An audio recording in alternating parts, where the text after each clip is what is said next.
Assalamualaikum warahmatullahi wabarakatuh. Alhamdulillahirabbil alamin wassalatu wassalamu ala asyrafil anbiya'i wal mursalin sayyidina Muhammadin wa ala alihi wa sahbihi ajmain. Amma ba'du, fala haula wala quwwata illa billahil aliyyil azim. Para pemirsa Al-Falah Media yang berbahagia, yang saya hormati, mari kita baca Ummul Quran di pertemuan yang kesekian kalinya ini, dan di Ramadan yang alhamdulillah Allah berikan pertolongan kepada kita semuanya untuk bisa menjalaninya dengan insya Allah dengan sempurna. Ya Allah, liridullah wa li syafaati Rasulullah Muhammad sallallahu alaihi wasallam, li hadratin nabi wa liqodai hawa ijnali husul maqah li barakati ta'limina wa ta'allumina bi barakati al-imam Abi Syuja wa jami' masyayikhihi abaina wa ummahatina. Al-Fatihah. A'udzubillahi minasyaitonir rajim. Bismillahirrahmanirrahim. Alhamdulillahi rabbil alamin arrahmanir rahim maliki yaumiddin iyyaka na'budu wa iyyaka nasta'in ihdinas siratal mustaqim siratal ladzina an'amta 'alaihim ghairil maghdubi 'alaihim waladdallin amin. A'udzubillahi minasyaitonir rajim. Bismillahirrahmanirrahim. Qala al-muallif rahimahullahu ta'ala wa nafa'ana bihi wa bi ulumihi wa bi asrarihi fid dharain amin. Faslun. Wa yakhruju minal farji salasatu dima'in, damul haidi wan nifasi wal istihadati. Pasal ini menerangkan tentang hukum-hukum haid,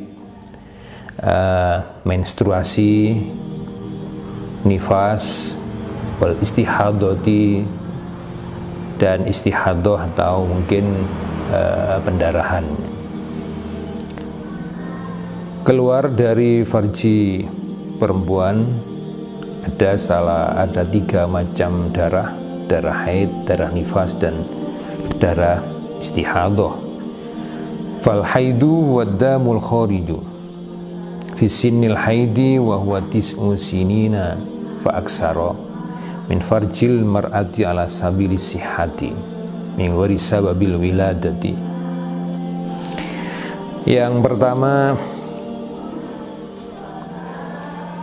adalah darah haid. Darah haid adalah darah yang keluar dari organ reproduksi perempuan dimulai dari umur yang sudah mungkin untuk bisa mengalami menstruasi, yaitu 9 tahun 9 tahun atau bisa lebih ke 9 ke atas, bisa 10 dan seterusnya, atas jalan sehat, bukan karena sakit, bukan karena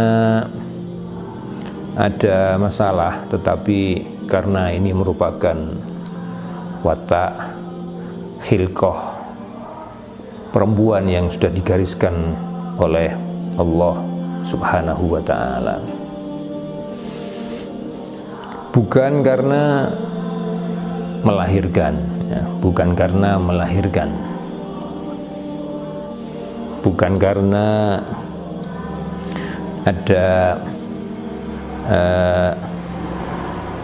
qala rahimahullahu ta'ala suatu kejadian, walaunu aswatu muhtadimun ladzaun, warnanya hitam pekat, itu warna yang paling tajam, ya.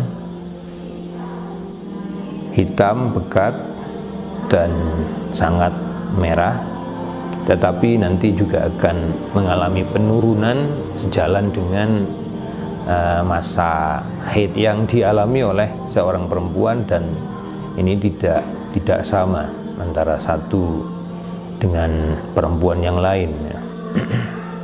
Laisa fi aksari nusahil madni wa fi siha ikhtadama damun istaddat khumratuhu hatta swadda. Jadi saya sampaikan tadi merah yang sangat tajam sampai ke hitam-hitaman. Berikutnya wan nifasu waddamul khariju aqibal wiladati. Berikutnya adalah darah nifas. Darah nifas adalah darah yang keluar setelah melahirkan. Jadi begitu anak yang dilahirkan oleh seorang ibu sudah sempurna terpisah dari dirinya, kemudian mengalami pendarahan, itulah dinamakan darah nifas. Adapun darah yang keluar bersamaan dengan persalinan, dengan melahirkan, atau sebelumnya, itu belum dinamakan nifas.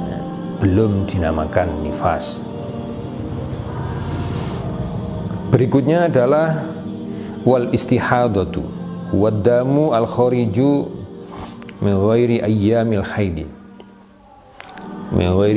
haidi wan nifasi la ala sabilis sihati.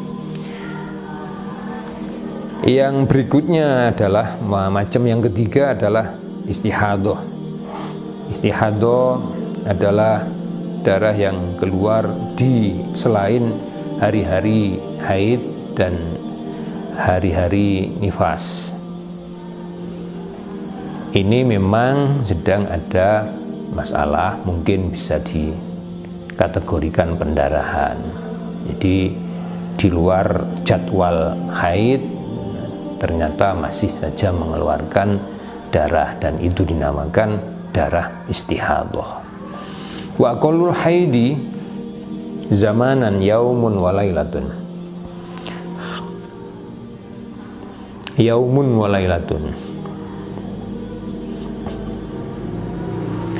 Paling sedikitnya masa haid adalah sehari semalam, atau dalam kategori 24 jam. Dalam hitungan 24 jam sama dengan sehari semalam, dalam keadaan bersambung yang merupakan persambungan yang berlaku di dalam masa haid. Jadi seandainya waktu demi waktu 1-2 jam umpama oleh seorang perempuan dibuktikan dengan sebuah tisu atau kapas masih ada warna, berarti itu adalah al-ittisal al-mu'tad. Wa aktsaru 15 yauman, dan paling banyaknya haid, masa mengeluarkan darah dari hari pertama sampai hari terakhir, paling banyak adalah 15 hari, 15 beserta malamnya juga, itu bukan di siangnya saja tetapi malam hari, jumlah 15 hari. Apabila melebihi daripada 15 hari, maka ini dinamakan darah istihadah. Fa in zada 'alaiha fa huwa istihadatun. Wa ghalibuhu sittun aw sab'un wa qalun nifasi lahlatun wa aksaruhu sittuna yauman. Tengah-tengah daripada akol dan aksar itu bisa saja 6 hari atau 7 hari. Itu kebanyakan perempuan adalah mengeluarkan darah haidnya selama 7 atau 6 hari. Wa qallu nifas lahdhatun. Adapun paling sedikitnya nifas setelah sempurnanya bayi terpisah dari rahim seorang ibu, maka setelah itu mengeluarkan darah nifas itu bisa saja dalam waktu yang sangat sebentar, gitu ya. Itu adalah yang paling sedikit. Wa aksaruhu situna yauman. paling banyaknya nifas itu 60 hari, tengah-tengahnya 40 hari. 40 hari. Wa aqallut tuhri alfa sili bainal haidataini khamsata asyara yauman. Lah paling sedikitnya suci yang ada di antara dua siklus haid, siklus menstruasi itu adalah 15 hari. 15 hari. Adapun paling banyaknya suci itu tidak ada batasan, bisa berbulan-bulan, juga bisa lebih daripada itu. Cuman di dalam mengidentifikasi darah yang keluar ketika memang terjadi masalah, itu ketika adanya istihadah, maka untuk bisa mengetahui para ibu-ibu muda, ibu-ibu yang masih produktif, perlu punya catatan untuk bisa menjadi suatu tolok ukur hari apa, jam berapa ia mengeluarkan darah, dan di saat normal kemudian ini berhentinya suci itu pada hari ke berapa, jam berapa, itu penting. Ini adalah seorang ibu muda cerdas untuk mengantisipasi, karena di saat mungkin capek, mungkin terlalu banyak aktivitas, terlalu banyak pikiran, itu bisa saja pendarahan itu bisa lebih daripada aksarul haid. Oleh karenanya maka perlu melihat catatan, melihat jadwal yang sudah berlaku beberapa siklus di waktu-waktu sebelumnya. Bisa siklus pertemuan antara haid satu dengan yang kedua itu bisa lebih dari 1 bulan, bisa lebih tidak sampai 1 bulan. Yang penting aqallut tuhri, paling sedikitnya suci di antara dua haid satu dengan haid yang kedua itu tidak kurang dari 15 hari. 15 hari. Memang pembelajaran tentang haid itu rumit. Bagi kaum suami perlu untuk belajar, ya, kaum istri juga perlu belajar, ya, bagaimana bisa mengantisipasi ketika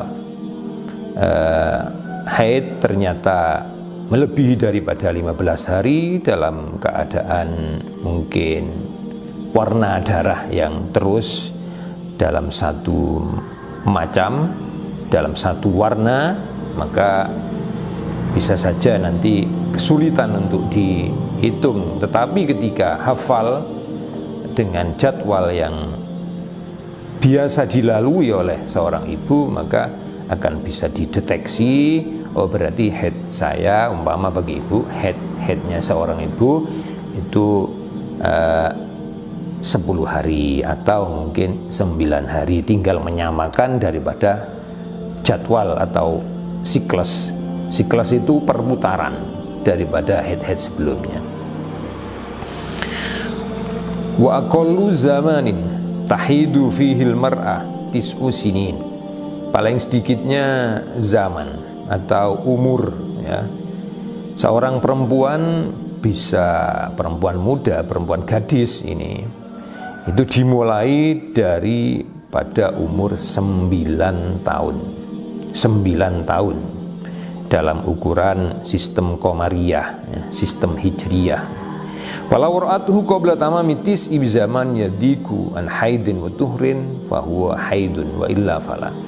Apabila sebelum 9 hari kok sudah mengeluarkan darah, dilihat dulu, ya, kurangnya dari hitungan tahun Hijriyah itu kurang berapa hari, kurang berapa hari. sebelum sempurnanya 9 hari, di mana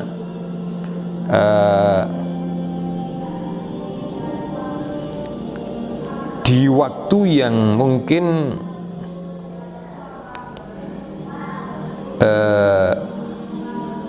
tidak muat atau tidak sampai dari sekitar 15 hari, ya, maka itu sudah dinamakan darah haid. Tapi kalau sebelum 9 tahun masih lama, masih berbulan-bulan kok, maka itu bukan. Wa illa fala. Oke, lanjut. Wa qalul hamli zamanan sittatu ashhurin walahdotani wa aksaruhu zaman arba'u sinina. Paling cepatnya masa hamil adalah 6 bulan. 6 bulan, ya. Paling banyaknya, paling lamanya masa hamil adalah 4 tahun.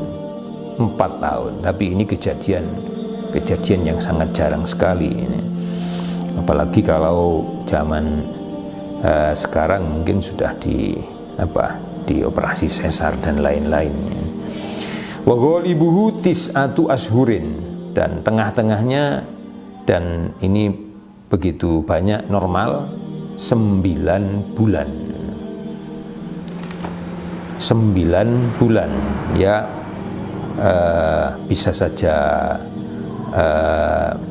sebelum atau sesudah, hanya beberapa waktu saja. Itu adalah ghalibul hamli, ghalibu zamanil hamli. Wa yahrumu bil haidi wan nifasi samaniyatu asya'a. Ketika sedang mengalami menstruasi dan mengalami nifas, tidak diperbolehkan melakukan 8 perkara. 1. Qiraat as-shalah fardhon au naflan. Tidak diperbolehkan sholat, hukumnya haram melaksanakan sholat, dan sholat ini merupakan kewajiban bagi ibu-ibu yang mengalami menstruasi dan mengalami nifas. Ini adalah hal yang memang tidak diwajibkan. Di ketika haid ini tidak wajib qadha, tetapi kalau puasa masih tetap qadha. Masih harus dilaksanakan. Pada waktu nifas juga begitu. Begitu juga tidak boleh melaksanakan sujud tilawah, sujud syukur. Ketika mungkin mendengar tilawatul Quran yang bertepatan dengan ayat sajdah, ini sunatkan bagi kita semuanya untuk melaksanakan sujud tilawah. Tapi bagi ibu-ibu yang sedang berhalangan, tidak boleh, hukumnya haram. Wasani as-saumu fardhon au naflan. Puasa sunat, puasa fardu, tidak boleh melaksanakan. Jadi itu merupakan kasih sayang Allah. Orang perempuan, dan bukti itu bahwasanya memang dalam masa produktif alias subur, justru ada beberapa perempuan luar biasa yang memang oleh Allah diberi karomah untuk tidak mengalami menstruasi, ya. Tetapi bagi kalangan kita justru bisa saja ketika tidak mengalami menstruasi ada juga, maka itu adalah pertanda bagian dari Allah yang mungkin ada masalah. Qala rahimahullahu ta'ala wa nafa'ana bihi bi ulumihi fid dharaini amin. Perempuan punya kebiasaan yang sudah digariskan oleh Allah mengalami menstruasi. Itu adalah merupakan anugerah kalau dijalani dengan penuh kesabaran. Artinya dosa-dosa yang dialami oleh perempuan akan bisa hilang bersamaan dengan keluarnya darah menstruasi, darah haid. Makanya ada perbedaan dalam sebuah penjelasan. Orang laki-laki dilarang pakai emas, tapi perempuan itu diperbolehkan dan bahkan bagian daripada aksesorisnya.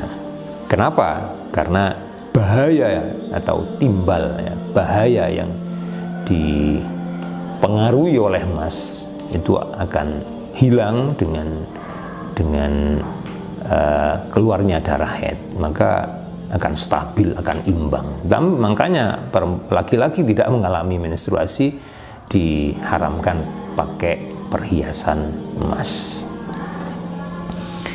Qala rahimahullahu ta'ala, berikutnya yang tidak boleh dilaksanakan ketika menstruasi adalah qiraatul Quran, baca Al-Quran. Baca Al-Quran bagi kita yang tidak punya wudu, yang hadas kecil, itu diperbolehkan, asalkan memang tidak dengan memegang. Kecuali bagi kita laki-laki sedang junub, sedang jinabah, perempuan juga begitu, baik hadas haid atau hadas janabah juga tidak boleh baca.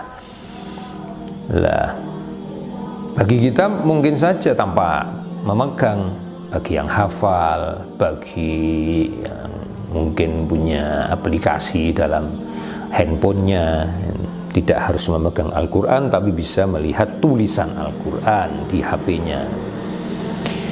Warabi'u masul mushafi, masul mushafi, memegang Al-Quran, memegang tulisan Al-Quran, meskipun tidak di Al-Qurannya ada tulisan kertas bertuliskan Al-Quran, itu juga tidak boleh dipegang.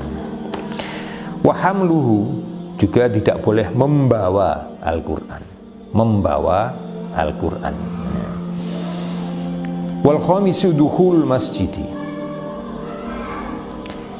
yang kelima adalah tidak boleh bagi haid untuk masuk masjid.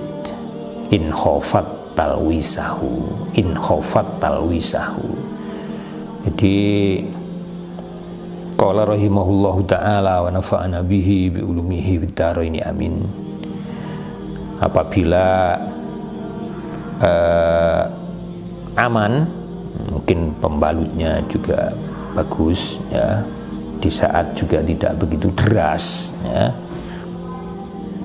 talwis bisa dihindarkan, bisa diamankan, maka hukumnya boleh ya.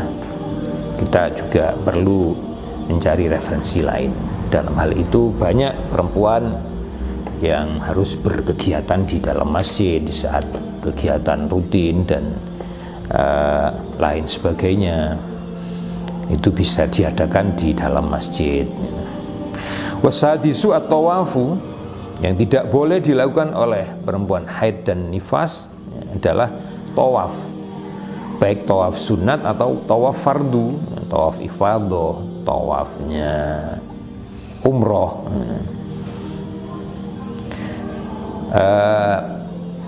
Tawaf sama dengan sholat, tawaf sama dengan sholat hukumnya. Dalam sebuah hadis, tawaf sama dengan sholat. Seperti ketika kita masuk ke dalam Masjidil Haram, maka disunatkan untuk tawaf sunat sebagai gantinya sholat tahiyatul masjid.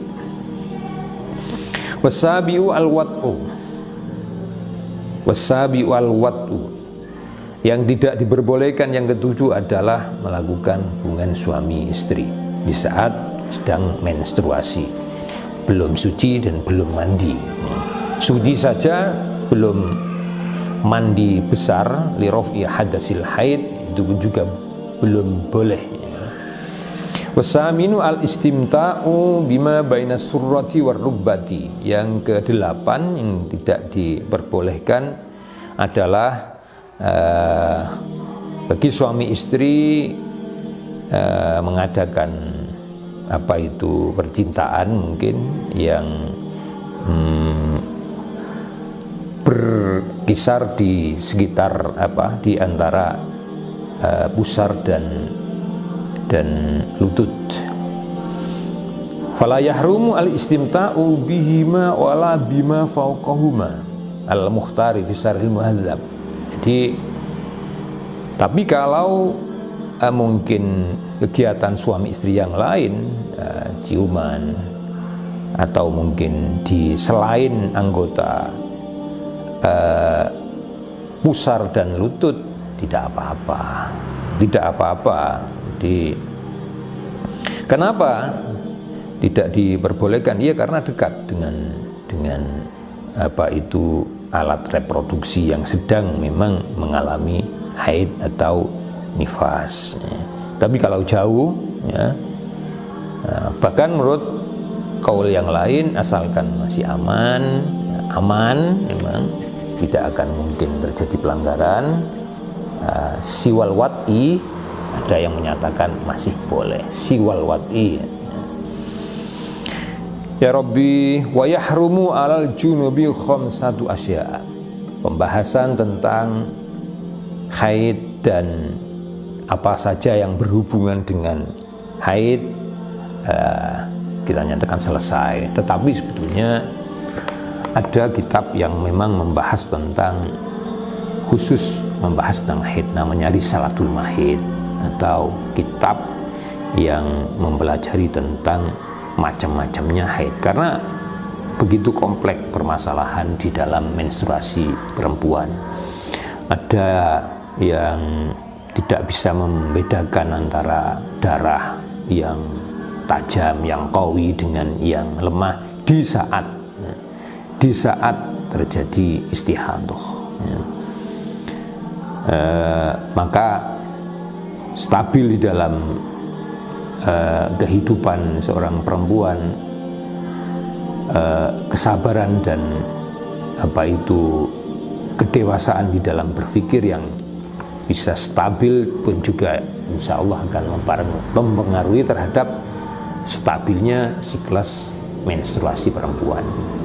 Jadi bisa saja dengan memanage jalan pikiran sehingga bisa aman, tidak terjadi istihadah. Demikian. Selanjutnya, wa yahrumu al junubi khamsatu asya'. Bagi seorang yang sedang hadas besar, haram melaksanakan 5 perkara. Ahaduha as-salatu, wasani qiraatul qur'ani.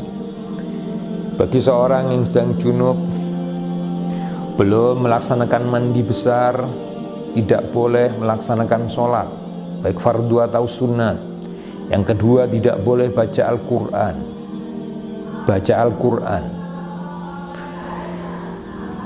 Wa kharaja bil Quran at-Taurat wal Injil. Ya, beda itu. Apalagi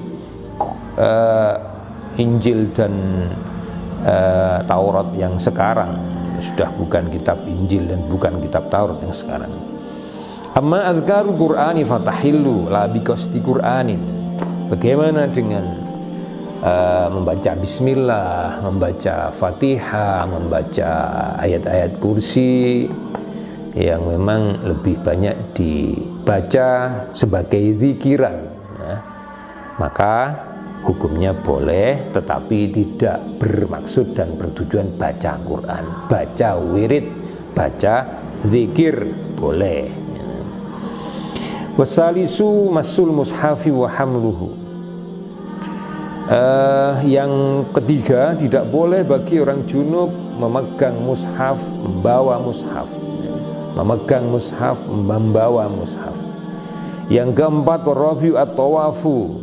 Tawaf bagi orang junub, orang yang janabah itu tidak boleh, ya, hukumnya haram semuanya. Wal khamisu al-lubsu fil masjidi. Seorang junub tidak boleh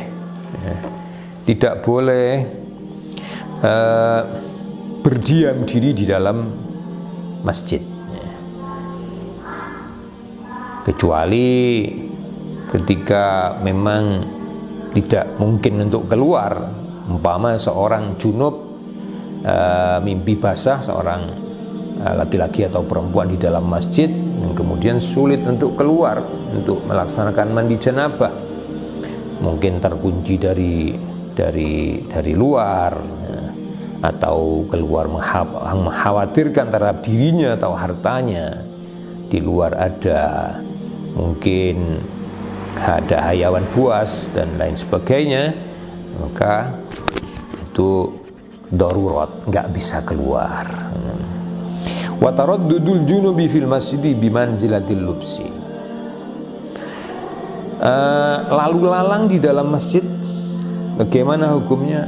Kan itu tidak berdiam. Oh, sama kalau lalu lalang. Kalau cuma lewat, ya, itu bukan lubsu, bukan berdiam, ya. Mungkin seperti ada seorang pekerja, ya, di dalam masjid dalam keadaan junub, lalu lalang benahi sound system, benahi apa dan lain sebagainya, itu at-taraddud bimanzilatil lubsi. Wa kharaja bil masjid al madaris, ya, masjid. Kalau bukan masjid ya nggak apa-apa, madrasah, pondok pesantren dan majelis-majelis kebaikan lainnya itu tidak diharamkan. Wa yahrumu al muhditsi hadasan asghara. Karena dari hadas besar turun pembahasan tentang hadas kecil. Salah satu asya'a sholatu wa tawafu wa masul mushafi wa hamluhu. Semakin sedikit, ya, dari 5 turun menjadi 3. As-sholatu wa tawafu wa masul mushafi wa hamluhu. Bagi orang yang sedang hadas kecil itu tidak boleh melakukan 3 perkara: 1 sholat, ya, 2 tawaf, dan 3 masul mushaf dan wahamluhu, melaksanakan sholat, melaksanakan tawaf, dan memegang mushaf. Dan bagaimana kalau membaca? Membaca sudah saya jelaskan tadi, tidak apa-apa asalkan tidak memegang. Wa yahillu hamluhu fi amtiatin wa fi tafsirin aksara minal Qur'an wa fi dananira wa darahima wa khawatima. Bagaimana ketika seorang membawa Al-Quran dalam sebuah tas yang tidak hanya berisikan Al-Quran saja, ada barang-barang belanjaan, ada baju, ada kitab, ada buku dan lain sebagainya. Nah, itu hukumnya boleh, ya. Boleh. Tujuannya memang tidak bawa Al-Quran, tetapi bawa tas yang isinya adalah barang-barang belanjaan, baju dan lain sebagainya. Wala yumna'ul mumayyisul muhdisu min massi mushafin walauhin lidirasatin wa ta'allumi Qur'anin. Bagi anak-anak yang belum tamyiz, ya, belum mampu membedakan mana yang baik, mana yang buruk, itu belum mumayyiz. Oh ya Allah, wala yumna'ul mumayyisul muhdisu. Anak-anak yang sudah tamyiz, yang sudah mampu bisa membedakan, apalagi sekarang semakin cepat tamyiz itu, ya. Jadi mungkin asupan gizinya sudah semakin tercukupi, jadi kepandaian anak-anak bisa lebih cepat daripada umur yang dulu mungkin agak lamban. Meskipun belum mampu untuk melaksanakan wudu dengan sempurna, ya, diperbolehkan untuk pegang Al-Quran untuk pembelajaran, bukan untuk main-main, ya. Maka orang tua harus segera menyelamatkan Al-Quran untuk tidak dilecehkan, nanti diinjak-injak dan lain sebagainya.